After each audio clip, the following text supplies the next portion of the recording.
Stick around later for Jimmy Fallon as Andy Cohen drops by tonight.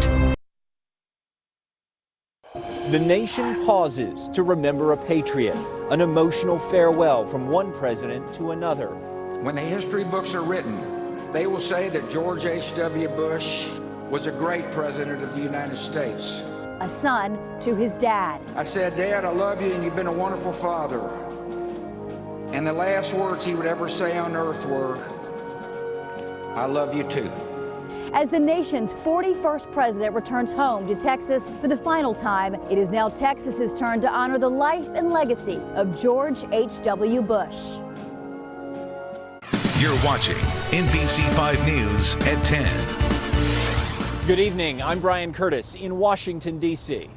And I'm Meredith Land live in Houston. This is a live look at St. Martin's Episcopal Church, where a public visitation is underway before a final service tomorrow. A service where President Bush chose his firstborn grandson to give the final eulogy. And tonight I sat down exclusively with George P. Bush to talk about how he'll remember his Gampy tomorrow. Overwhelmed with emotion. You know, my grandfather is my hero. On a personal level, he's the one who taught me how to play baseball, how to fish, how to be a gentleman.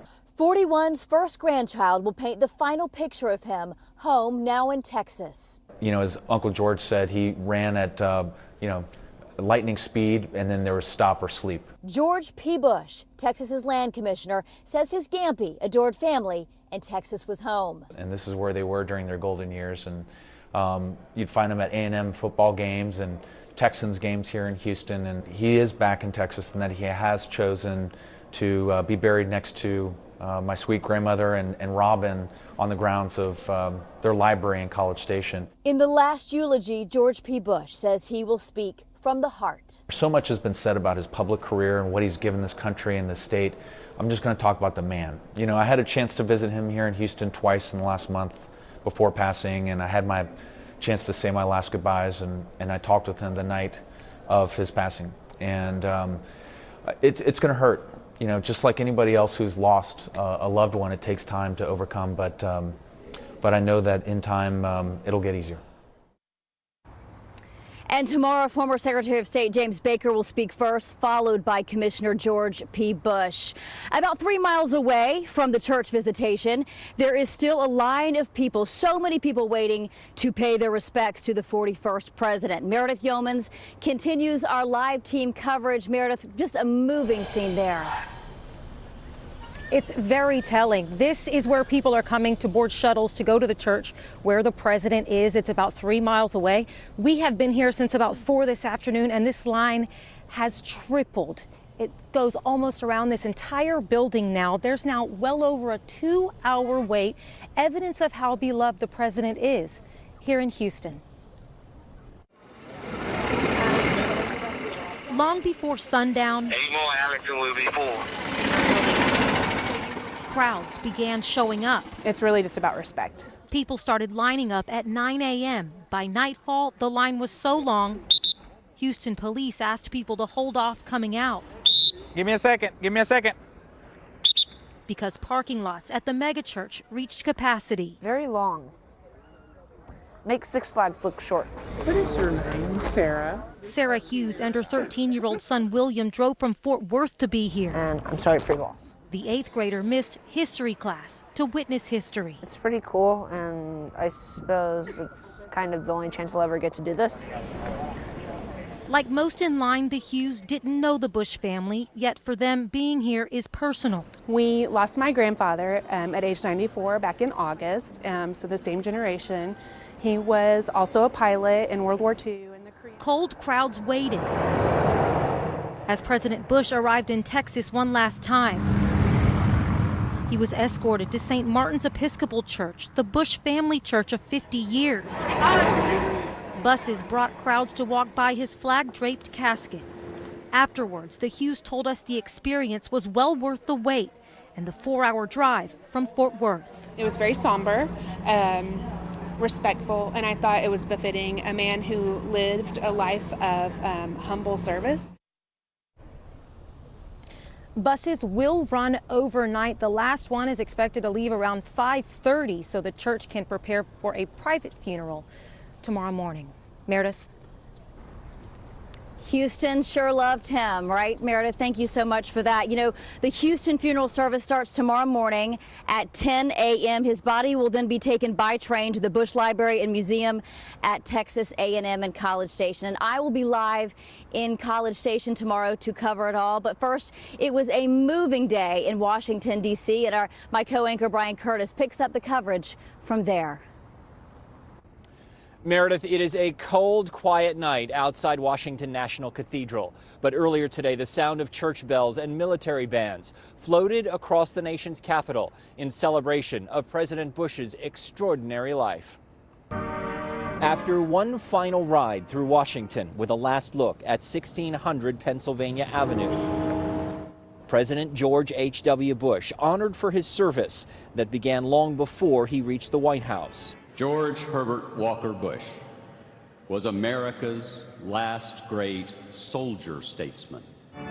Inside Washington National Cathedral, a rare gathering, President Trump and all four living past presidents. The crowd of thousands, dotted with foreign dignitaries, past and present, and friends, recalling the president's trademark humor. He loved a good joke, but he never, ever could remember a punchline.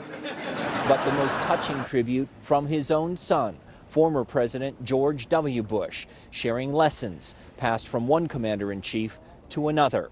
He showed me what it means to be a president who serves with integrity, leads with courage, and acts with love in his heart for the citizens of our country. Invoking his dad's own trademark phrase. His was the brightest of 1,000 points of light. And offering comfort for the loved ones he leaves behind. The best father a son or daughter could have. And in our grief, let us smile knowing that Dad is hugging Robin and holding Mom's hand again.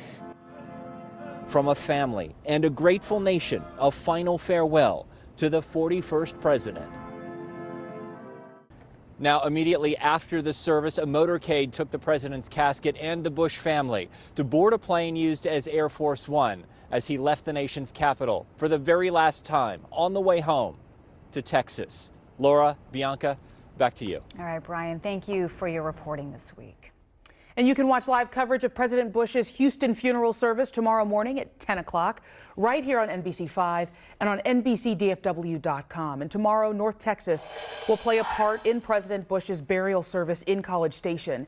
Texas Sky Ranger was flying as military aircraft for a large flyover staged at NASJRB in Fort Worth. Tomorrow morning on NBC5 Today, we'll take you inside the coordinated effort to honor the late president. NBC5 Today starts at 4:30. Well, we have a weather alert tonight. Storms are on the way to North Texas. So let's get right over to NBC5 Chief Meteorologist Rick Mitchell for the timing. Rick? Guys, it's more like one big storm system with rain. That is going to be a cold rain. Nothing out there right now. And I suspect will be dry for the morning drive. But the storm system itself, that's out to the west, but the conditions are already setting up. Look at this plume of moisture coming in from the Pacific Ocean.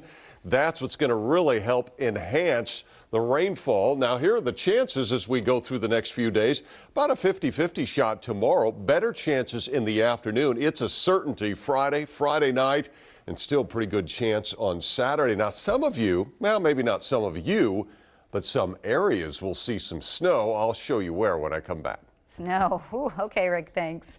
Well, there is a new game coming into town over to Arlington, and it's bringing some new life to the Texas Rangers' old stadium. So the XFL is relaunching in February 2020, and executives announced today one of the Football League's first 8 teams will be based in Arlington.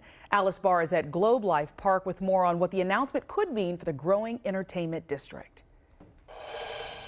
The Rangers will play their last game here at Globe Life Park next year before moving into their new home that's under construction just across the way.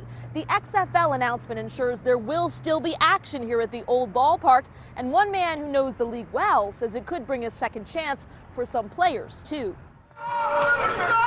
Football is life for Tommy Maddox. Good job with your feet. And he's had a long one. Boy, Reed. As long as many of the players he now coaches at Decatur High School. It's amazing that most of these guys were just born when I was playing in the XFL. Maddox led the LA Extreme to a championship in the XFL's single season of play back in 2001. The success in the XFL got me another shot in the NFL, and so it was kind of exciting. He went on to play quarterback for the Pittsburgh Steelers, winning a Super Bowl along the way. You know, I think it's a great opportunity for guys to get a second chance and to play and to do some things. So, you know, I'm excited that it's coming back.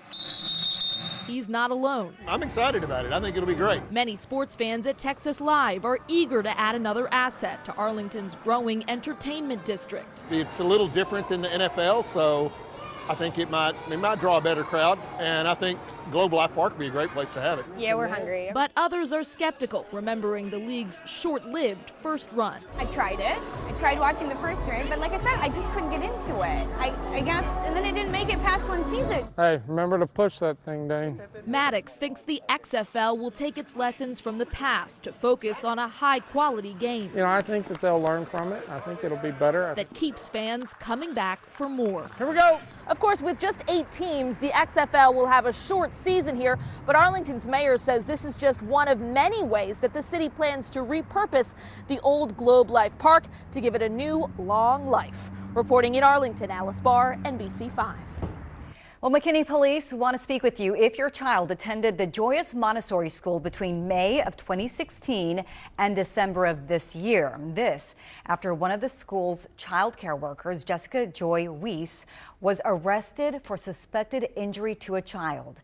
X-rays showed a 2-month-old boy in her care suffered 11 fractures.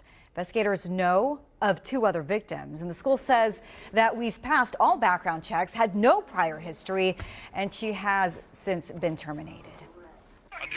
Well, new at 10, a Kaufman County Sheriff's deputy risked his own life to save a driver in a burning truck, and we get to see it from his perspective. Watch.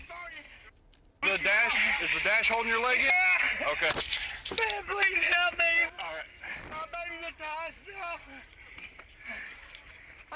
My goodness, a group of Good Samaritans were already helping this driver.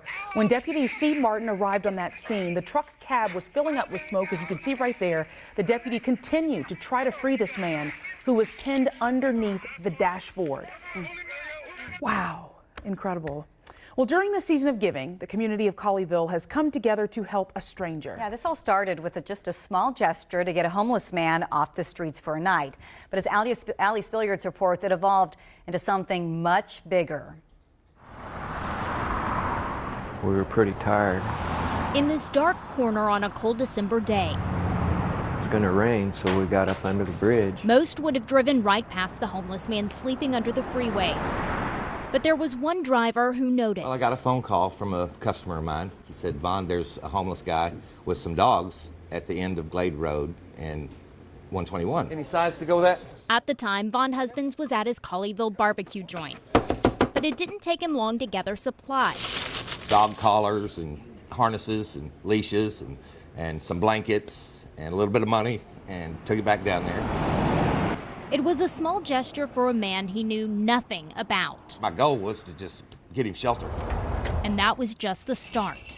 It just exploded. Yeah, it's getting better. And we're a tight-knit community, like I said, so it didn't take much. And it just went on from there. Can't afford to buy a motel. They're pretty expensive. Thanks to the power of Facebook, families around Colleyville have in a sense adopted Billy Penny, I get to sleep in a bed. funding a month-long hotel stay within just a few days. I don't know how many people believe in miracles, but I got a lot of them. That includes part-time work, food, clean clothes, and shelter, Sit. where Billy can be with his dogs. A turning point nearly 2.5 years after they became homeless. Right now, with all the help and stuff we got, oh yeah, this is where we get out of trouble. But if you ask his so-called guardian angels, Yeah, thank you. they've received so much more than they've given him. Your mama's an angel, son. We call this the Christmas miracle, to be honest. In Colleyville, Ali Spilliards, NBC 5. That is an awesome story. Well, here in Texas, cattle crimes are a serious offense, but it's not necessarily something law enforcement has time to prioritize. So Kristen Dickerson introduces us to an elite group of investigators who are working hard to find justice for local ranchers. Kristen? Laura and Bianca, good evening to both of you. Did you know that stealing just one calf can lead to up to 10 years in jail? And fortunately for the ranchers who make a living off of their livestock, special rangers are there to help, averaging 1,000 investigations a year. The thing is, though, most people don't know about them until they need them. Ranching is a way of life that hasn't been forgotten in North Texas. Outside Bowie, Joe Stout has spent 30 years raising cattle. Yo, come on! And currently looks after this herd of Angus. Come on, boy! For ranchers like Joe, they got up. there is a team of elite investigators with a unique skill set to protect him and his property. Hey! They are special rangers with the Texas and Southwestern Cattle Raisers Association. They investigate cattle and agricultural crimes, some of which can seem impossible to solve.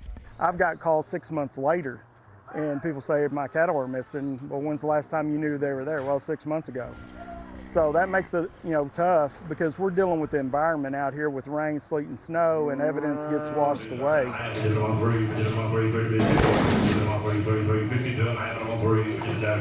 Stolen cattle can sometimes show up at auctions like this one in Decatur. 441. And that's where special rangers often look. We're selling around $13.50 today. Co-owner Mickey Scarborough. Yeah, we got 28 on there. There's some beef calves, there's some horns. He said they too have been a victim of cattle theft. I called John and told him the scenario of what had happened, and right away he put the word out to the other rangers and other barns or whatever, and we immediately found them being sold at Hubbard. So we were able to get our cattle back, the funds back right away. He said if it wasn't for Special Ranger John Bradshaw tracking down the thieves, it's likely no one else would.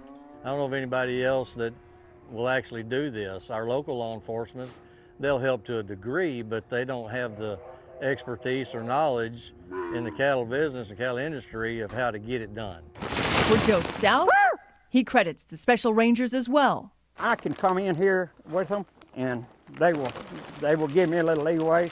Before Joe even knew 3 of these cattle had been stolen, Special Ranger Bradshaw had already solved the case. It was news to us. Hey, you got 3 black cows up in Oklahoma City. They're at the sale barn here, and they belong to you. At the time, they were worth $1,000 apiece. These successes are thanks to experts in their field who have a passion to help. It's important to me, and it's kind of how I grew up. The people that are the victims of these type of cases, they're honest, hard-working people that are just trying to make a living, and it's hard to make a living in the cattle industry. I mean, it's very hard. Special Rangers dedicating their lives to securing the ranching way of life. Kristen Dickerson, NBC 5. Wow, Kristen, thank you. And these investigators are commissioned by the Texas Department of Public Safety, just like police officers and sheriff's deputies. Yeah, and their paychecks come from ranchers who are members of the Texas and Southwestern Cattle Raisers Association. It's another side of our world we never get to see, but that's pretty incredible, huh? Absolutely, absolutely. Rick, you said the word snow earlier. Yeah, I don't think we're going to see any around here, but if you're thinking of traveling into West Texas or north into Oklahoma, you're going to want to be weather aware late Friday into Saturday. Nothing like that outside, and I don't expect anything but a cold rain, my friends. Oh, my goodness. Yeah, those rain chances start to go up tomorrow, especially during the afternoon, but then tomorrow night, Friday, into Saturday, that's when the majority of this is going to fall. Winter mix is possible northwest Texas, and I'm talking about up towards Wichita Falls. If something were to change, we'll watch that. But right now it looks like a cold rain. Drying out Sunday, but staying chilly. There's the S-band radar. There is no rain showing up on it just yet. Here's kind of my area of concern. Winter storm watch in effect Friday into Saturday. So from Lubbock up through Childress, Wichita Falls, kind of on the edge of that, up through Oklahoma City. So travelers be aware. But right now, no plans for Dallas, Fort Worth, or any of North Texas being affected by that. But you know what? Weather holds all the cards. So we'll see if Mother Nature has something up her sleeve or not. Temperatures tomorrow morning, not quite as chilly as they've been. We're looking at 40s and then warming into the mid-50s, but it won't be a warm day. It'll be cloudy. There'll be a little bit of a breeze and definitely much colder on Friday as temperatures with the rain will only be in the 40s. And if you go far enough to the northwest, you'll find 30s out there. Jacksboro and Graham temperatures falling into the upper 30s. Here's Futurecast, 7 o'clock tomorrow morning. Maybe a stray shower, a couple of sprinkles, but that overall coverage will increase through the day. So even if we start dry, I suspect we'll have rain by the end of the day. That fills in by Friday morning and then just really expands through the day on Friday. That's 7 o'clock in the evening. Already we're starting to see some of that wintry precip break out in the Texas Panhandle. By Saturday morning, probably the heaviest of the rain shifting east, but we will still have rain around. Going up to Wichita Falls, that's where it becomes some freezing rain, eventually changing over to some snow, and that's why the winter storm watches are in effect. There's Saturday, 6 p.m. Still some showers around here, still the wintry weather to the north. And by Sunday morning, all the rain is done, but the clouds will linger. Maybe some late day sunshine on Sunday, but don't hold your breath for it. How much rain are we talking? Now, the majority of it's going to fall, Thursday, Friday into Saturday. And a lot of that, you see that big red area, that's going to be 3 to 5 inches, but 2 to 3 inches around here, maybe 1 to 2 farther to the north, so significant rain. Forecast tonight, increasing clouds, 46 for the low. Tomorrow, the rain chances increase through the day. Better chances in the afternoon. A high, 52, 53, 54. Very wet Friday into Saturday, but then drying out Sunday and Monday. And you see temperatures stay fairly chilly. Normal high is about 59 right now. We're going to see a lot of those days in the 40s to lower 50s. Yeah, this will be a weekend to stay inside if you can. Yeah, definitely. All right. Thank you, Rick. Yep. Sports director Newey Scruggs is here. We are just 4 days away from another huge Cowboys game, Newey. Yes. The Eagles are coming to town, and they're already talking trash. Plus, why Ezekiel Elliott is feeling superstitious going into Sunday's rematch with those Eagles. NBC5 weather is brought to you by